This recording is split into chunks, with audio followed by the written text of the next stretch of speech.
Hello and welcome. These are horse racing selections for Tuesday, the 1st of April. I am flatcapcallum and I'm hoping you are all very, very well. Alright, it's a bit action packed today. Might be, not sure. There's a few stats chucked in there, but we've got a gigantic bet for Tuesday, biggest bet of the year, a lucky 31 at Wolverhampton. We'll get to that.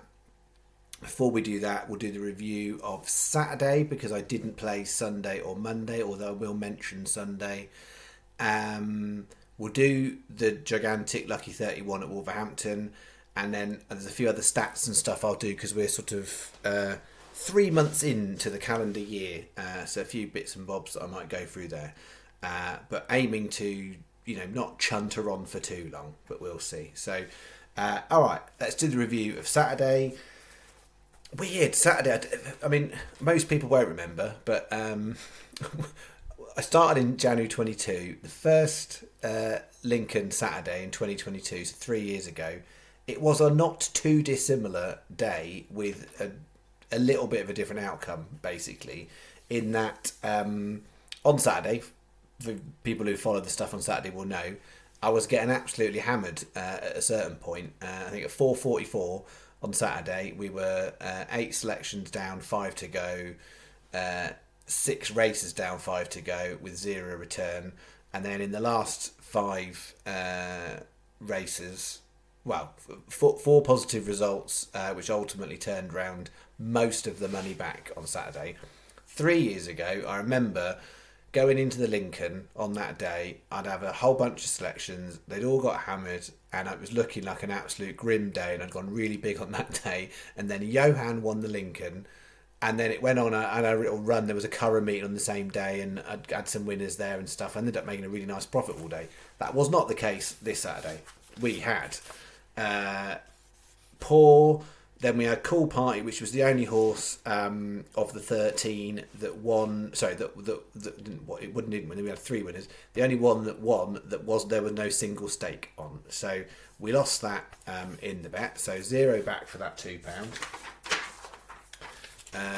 As mentioned, that one we got clobbered on a rule 4. It was 4th. We needed to top 3, and then Night Burlesque outran its odds, but not good enough at all. I think it was 6th.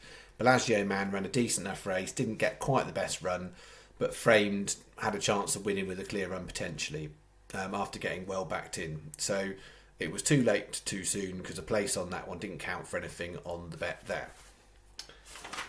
And then we had bet 3. No good. I know on the video a couple of people did correct me, so thank you. I do say slightly in error things. It's not because I'm a numpty or I haven't done my research, but generally when I'm tired, I've said this a number of times, my dyslexia comes out in verbal dyslexia, and I say slightly the wrong thing, which is really unhelpful because it's never like completely the wrong, it's slightly wrong. So I was fully aware that horse had run in the race last year and was second, but at the time I was describing it, I think I said 2 different things, but at one point I did say it won last year. So that wasn't me sloppy research. I knew at the time. I just didn't realise that's what came out of my mouth. But if I ever do that, feel free to correct me as people did, even if people are doing it in a marginally pedantic way, and that's their own words. Destinado was a really nice winner, drifted 22.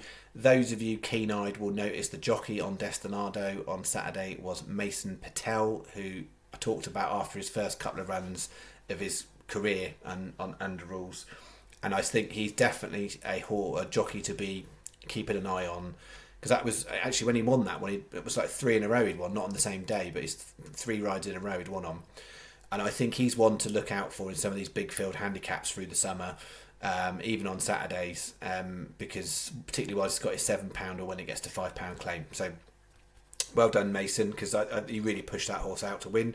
Then we had a sort of respectable place on that one. So we've got place double with the win on Destinado. Some of you got 22s. The channel took it as 16s. So that was sort of a nice bit back. Not close enough. That was really poor, to be honest. That wasn't very good. And then that one trimmed to 9s, went and won. So we had a winner there.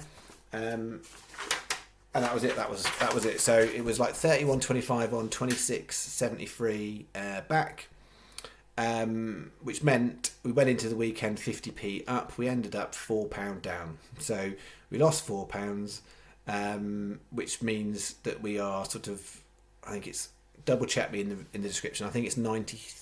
I want to say 93 behind, which is just really annoying when you actually look through the channel. We had a week where we won about 30. We had Cheltenham week where we lost 100, and the other 5 or 6 weeks I've played have all been somewhere between a £2 to £6 loss, something like that. So technically I've only won. Well, not technically. I have only won 1 week I've played this year of the, I don't know, 8 or 9 weeks I've played in. So I haven't played every week. Which on some level, some folk will say that's terrible. But that's kind of all right, because from my perspective, I'm not all right. I'm losing, and that's the Cheltenham monk I got to sort out. But it's more about, I've tried really hard to adapt in the last 6 months what I'm doing on the channel to try and slightly ease the variance. Some will understand what I'm talking about, some will not. But also try and be more selective, and therefore try and reduce down the losses. Now, Cheltenham, I went gung-ho and it backfired. But outside of that, thus far, we've been managing to curtail losses. So they have been minimised. Now, that's not to say we won't have more bad weeks, because we absolutely will have bad weeks. When they'll be, who knows? We'll find that out. But yeah, I'm winning 1 week out of all the ones I've played is not very good. But actually, to only be losing a few quid on each of the losing weeks, I'm actually quite okay with, because that's the way it should balance it out. And Saturday, there was absolutely some great green shoots in there. 3 winners. So we've had 3 winners on the channel this year up until Saturday, which some would say is terrible. Actually, that was kind of about par for where we've been playing. And now we've had 6 winners this year on the channel, which again, some people would say is poor, but it's fine. I mean, lots of people talk about win strike rate, and my win strike rate, 6% is good, 5% is average. Okay, now anyone else talking to you about their win strike rate would absolutely laugh me out of the screen, and think that's an absolute joke. But the average odds I play at, that is perfectly fine. So 20 to 1, if that was the average odds, 5%, you'd break even. So if all you did is back all of the back all the horses star rating this year, and that's all you did, the star rating horses, and I think we are on to 78 of them. 78. So up until the weekend there was 65. 78 starred horses. If you backed all 78 with a £1 win, you would be in profit out of those 6 winners because of the prices that I play at. But interestingly as well, I didn't make a thing of that on Saturday, but up until Saturday we had 65 horses star rated this year, and I had 13 on Saturday, so that was 20% equivalent of all of what I played. The most I played stars rated horses I played this year on the channel was 9, and then 7, so 13 was really, really big. And then the ridiculous thing on Sunday is I literally didn't. Well, I had 1 in the end, so I was going to do a video. I was down to 3, and then the 2 went too short, and I was left with 1. And I didn't want to play just with 1, and it definitely had some negatives against it. And funny enough, I would have put it, if it was in with other stuff, I'd have put it on the channel at 20s, and it drifted to 33s in the morning, and then went off at 13 to 2. And then got beaten out of sight. So it would have been one of them ones where people were cheering because they'd have been on at 33s at points possibly, and then the horse got backed into 32 and ran no race, beaten by the draw in Ireland.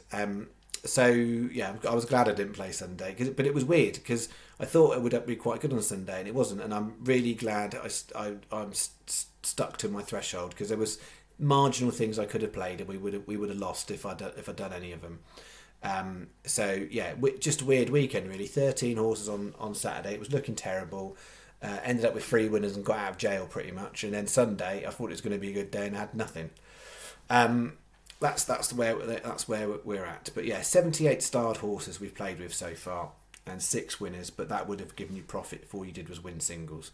Now, overall, the long term, the aim of the game is about places and what I'm doing, and it's the place strike rate, which should be about 30%. Was fine.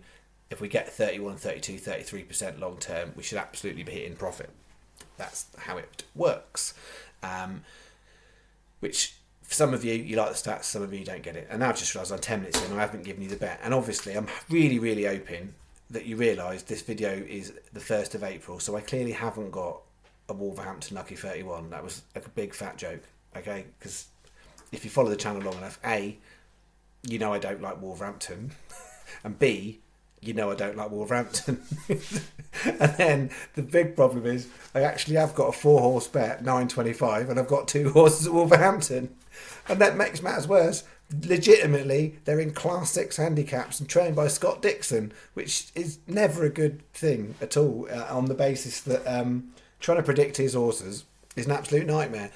But that's what's come out in the star system, so I'm just going to play it. So, right, here's the bet. Let's try and get this through, because I'll get feedback because it's so late in. 405 Limerick, 2 Limerick, 2 Wolves. 405 Limerick, Jazz Forever, 14-1, really good price. I can go into all sorts of things in it, but the headline for that horse is I made it second favourite, and it is clearly not second favourite at 14-1.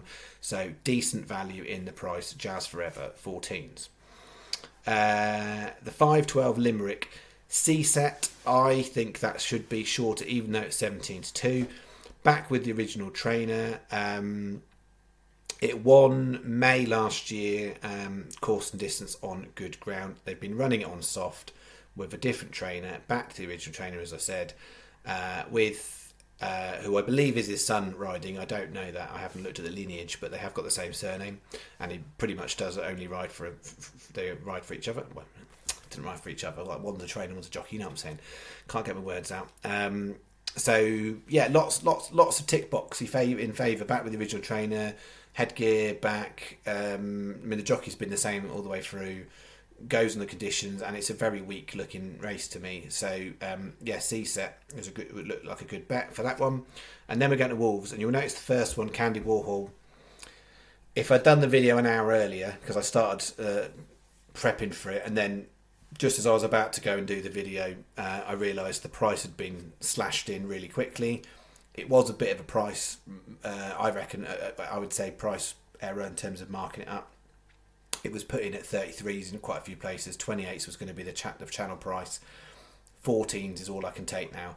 And that just shows you how much value there was, because I'm happy to take 14s. I wouldn't go much lower. Like 12s is probably the basement for the channel I would actually have taken. But I'm happy to, rather than make it into a Trixie, I would take the 14s, because I don't think it should go off bigger than that. But yeah, the thing with these two, right, they're both Scott Dixon. Scott Dixon doesn't have loads of horses, but he runs them really frequently, and mostly at Wolverhampton and Southwell. These two fall both under the banner of highly tried, because they've been run loads of times. They are now at their lowest handicap mark ever for both of them. This one's a maiden, it's never actually won a race. But I like the fact Kieran O'Neill's back on it, because he has done well on it, and it doesn't go so well when it has a claimer. And yeah, it's got a much lower draw. It's been out in the car park a lot in a lot of its races. Lower draw, optimum conditions. It runs better at Wolverhampton over. I'm going to get mixed up. I think that's the 7 furlong race. I think it's 7 furlong. Then very similarly here, and then the watch out here is Visibility, which is friend of the channel, Visibility horse. Lots of people love that horse. I'm going against Visibility, going up light up our stars. Visibility on jockey bookings would be the number one stable pick, but I'm going light up our stars. Again, coming down the handicap mark, optimum conditions. It may well be in the race to tee up Visibility, I don't know, but the way I read the form, then there's good mileage in the price at 20-1. Basically, Scott Dixon, a bit like me, 5-6% win strike rate, so not very prolific. But actually, Wolverhampton last year, so 2024, if you backed all his horses blind, and he had like over 100, more than that actually, well, a lot more than that. But anyway, if you blacked them all blind, you would have broken even.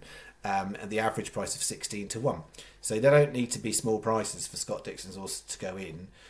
It's just whether or not they're on a going day. Also, the challenge with his horses sometimes is that in my view, they slightly under-index in terms of framing ability. So they win, or they come like 4th, 5th, 6th when you want them to be 3rd sometimes. Equally, they are also very prone to coming last on random occasions. So it's all risky with it's Wolverhampton, Class 6, Scott Dixon. But if you get them on the right day, he absolutely can bang in some nice price winners. So they don't, like I said, don't want to have to be back to him. So I'm risking it, and obviously part of it was I'll go and do an April Fool's joke about putting a lucky 31 at Wolverhampton. Then the reality is I've got 2 horses at Wolverhampton in basement handicaps. Well, it's far more interesting than just having them two. So at least if those 2 go down, we've got something to try and look forward to in the evening. And worst case scenario, we're another £9.25 down on the channel. Sky are best for extra places. The bet 25p each way. Yankee. If you want to do lucky 15s because you've got like 365 accounts or Betfred accounts where you're getting bonuses, they are better to do it those. If you don't, it is neutral because I'm putting out singles. Obviously, the way I do singles on the channel is they're slightly more than the stake for the multiples in terms of the unit stake. So £5.50 for that bit, £3.75 for that bit, 50p each way singles on Jazz Forever, Candy Warhol, Light Up Our Stars, 75p win single on C-Set. You can get 10 in places. If you're quick, you might even get 28s on 365. That was still available. It just was 14s everywhere else. Okay, that's the bet. I was chuntering on about other stuff. What was I? Anything else I was going to say about? I think I've gone through channel stats and stuff. So overall for March we were 110 down. We've had in the history of the channel with 38 other months of the channel, or 38 months of the channel. We've had 6 worse months than that from overall loss. And 3 of them were last year, 3 of them the year before. The first year we didn't really have much in the way of losses like that at all. So that's not very good. And then if you look at actual return on investments, ROI, second worst month ever last month, only behind last March where I went and tanked for 209 if you recall. So March, last 2 Marches have not been my friend. In more positive news, April is one of the 2 months of the calendar year that the channel has never lost, i.e. we've always won. I didn't play anything in April 24, but in 22 and 23, April were both profitable. Not massively, but they were profitable. The only other month on the channel that has been profitable all years is all 3 Decembers we have made profit in 22, 23 and 24.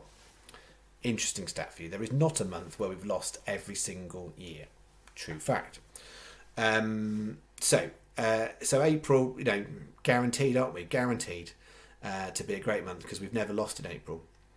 Just to be really clear, if you're ever following someone and they say they're on a good run, well, I'm not on a good run right now, but tell in a minute.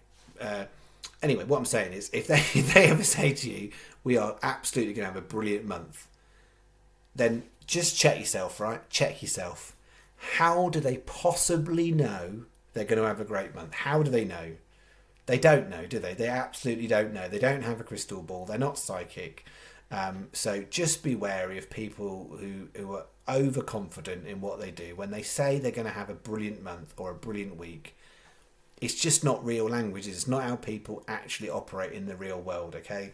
So, I back myself in the long term, but I would never tell you I'm going to win and have a great week or a great month or a great day because I don't know. Because I might think they're really, really good bets and I might think this is above average, but I don't know.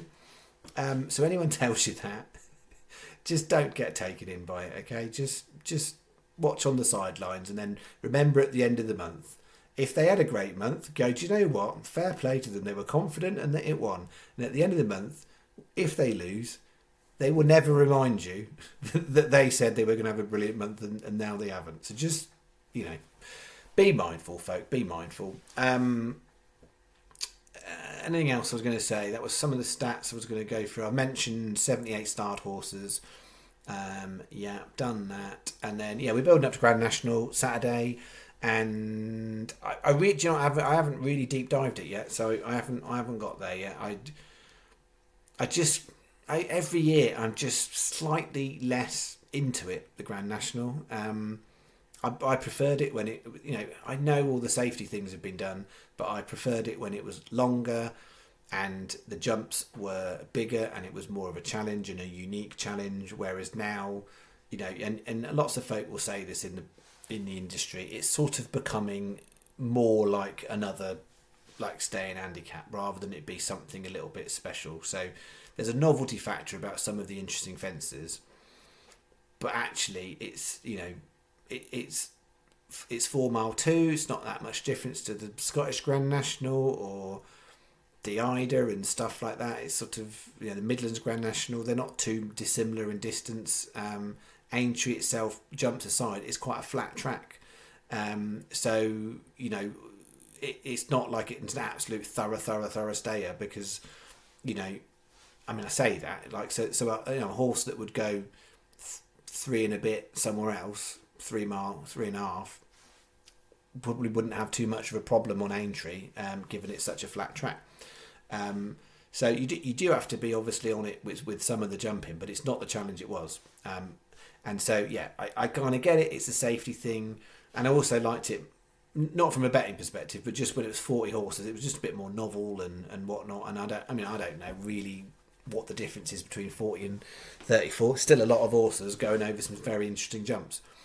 But yeah, and also the other thing, just when I'm on one, this new trend, and it seems to be new because I don't remember them always doing this, but this thing of, you know, we've had a sustained period of nice weather and watering, but like, it just sometimes you just go, do you know what? If the ground's good, it's good, and if that means less horses will run or certain types of horses will run, but you know, if you're a trainer that loves a horse that loves the summer races and good ground, you should be licking your lips thinking, oh, Aintree this weekend's going to be cracking. But no, because they're watering it, it's going to be good to soft.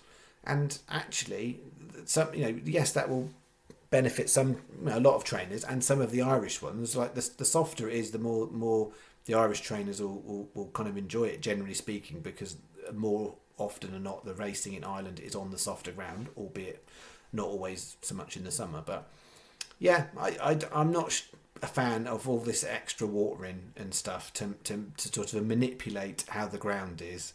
I appreciate you want the ground to be safe and you don't want the ground to be fast. But what it means also is the ground, and I've talked about this before, how consistent is the ground all the way around? And yeah, it's like, you know, you've got a really, really big racetrack. How do you ensure the ground's there? So when the ground is good, actually, from a form read betting point of view, I find it, I much prefer it because at least you know it's good. If its description is good, full stop, then you know what the ground is. When it's good to soft in places, that basically means it's a bit softer in other places, and it means probably in other places it's actually a bit soft. And then, yeah, I don't know. I'm rambling on. All right, let's finish it up there because by the time I finish this video, Candy Warhol will be like 6-4 favourite, and no one will want to play it. So. Yeah, all right. Okay, thank you very much. I will see you on the next video, and I am expecting that I'm going to play each day this week given the volume of racing, but until I get to each lot of meetings, I don't know. All right, see you on the next one. Thank you. Bye-bye.